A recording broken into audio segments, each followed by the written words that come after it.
So if you have not voted in a federal election in a particular period of time, they are going to strip your name from the rolls, meaning that you can get to the precinct to vote on election day and your name is not on the roll.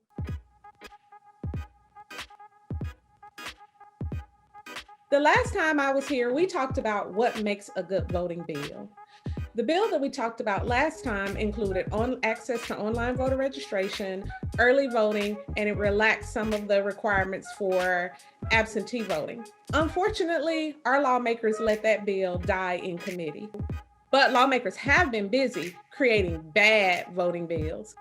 House Bill 4 and Senate Bill 2588 will require our election commissioners to send a card to individuals who have not voted in a particular period of time.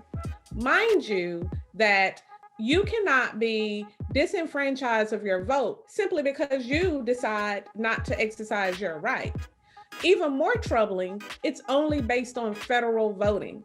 So if you have not voted in a federal election in a particular period of time, they are going to strip your name from the rolls, meaning that you can get to the precinct to vote on election day and your name is not on the roll. And unlike in other circumstances where you can vote affidavit, in this instance, if your name has been kicked off the roll because you received a card in the mail and did not return it to the circuit clerk's office, you cannot vote. You will actually have to go back and create and go through the process of registering to vote all over again. Let's be clear. Any bill that is introduced that is aimed at suppressing the vote, we want that bill to die. There are several options that your lawmakers can do to make these bills not as bad as they already are. They should, number one, amend these bills to include affidavit voting.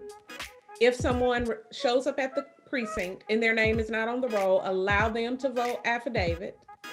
Number two, make the requirement to send out this card, not just about whether or not somebody votes, but whether or not somebody votes and whether or not their address has changed with the national change of address system that's maintained by the U.S. Postal Service.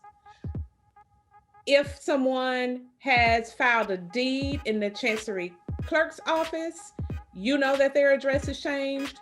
So there are some things that can be done to lessen the oppression. But as I said earlier, you want to call your lawmakers and you want to ask them to kill these bills. It is a person's vote to use however they see fit. And if they don't vote, that is not a good enough reason to remove them from the rolls.